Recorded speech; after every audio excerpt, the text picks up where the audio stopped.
Welcome back, everyone. Certainly it is dangerously cold here in Connecticut. Yeah, those wind chills, and those temperatures. While you have to take precautions if you're going to be outside, you also have to take precautions to your home to make sure everything stays safe and in working order. Don't I know it? I had a frozen pipe. Let's send things over to Renee Danino with more, and she's got an expert with her. Hi, Renee. Oh, hello, you too, Scott and Kara. It's always good to join you here on Great Day Connecticut. And joining me to talk about these frigid temps and what you can do to protect yourself and your home is our dear friend Ed Malaspina. He is the president and CEO of the HAI Group. It's always good to have you here. Great to be here, Renee. All right, so I mean, obviously we're Captain Obvious today, right? It's cold outside.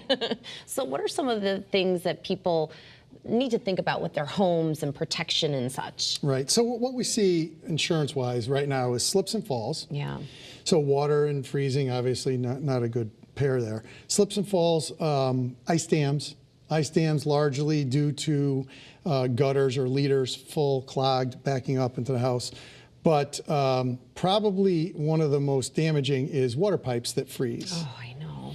And that could be so costly, and you have to make sure you're up to date on all your policies. And I know you deal with this on a larger and even more of a commercial scale, but what can the average person do to help protect that? I've heard like a tip to keep the water running a little bit, or maybe keep a cabinet open. What can we do? So quite a few tips. The first is prevention. Okay. Right. So listen to your local weather person.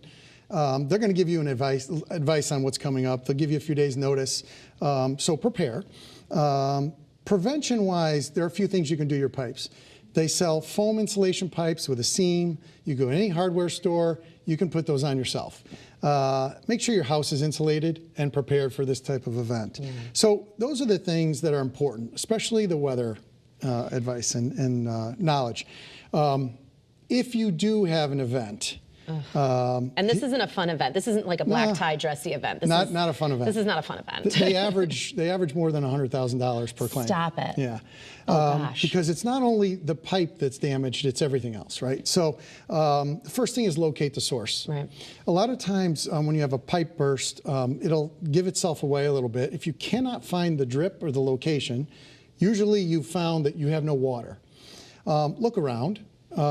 You'll see a swollen pipe. You can see frost on the outside if it transfers through. Those are some of the early indications. If you're in your basement and you see the leaks, it could be that it's on the second floor and it traveled down the walls. So you have to be careful. So identifying it is number one. Number two, mitigate quickly. Shut the water off at a main location. When you do that, be careful. Make sure there are no electrical sources nearby. You're standing in water, it touches water, so on and so forth. Oh boy. And then go to the source. Where's the water leaking? Mitigate that. Okay. Dry it up, wet vac, move expensive or furniture out of the way. And the reason why I ask you to dry it up as soon as possible, because in 3 months, 4 months, 5 months, or even in a month, you can have moisture, mold, and so on and so forth. So there are other byproducts of the event that happen.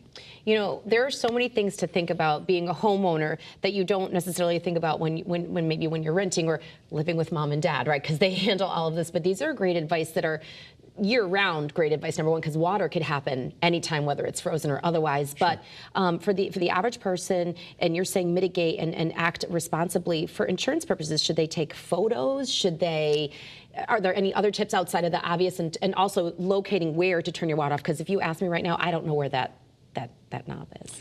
So it's funny you said. So first of all, call your insurance company, obviously. Yeah. Take pictures. Okay. All that helps you in the end. Okay. One of the other tips I would give is locate your shutoff valves for all your utilities, electrical, water, oh boy. Because one of three things will happen likely. Number one, you'll find it, and it's fine, and you know where to shut it off. Okay. Tag it. You can put an identifying tag on it. That's a good idea. Say, water shut off. Yep. Big red sign.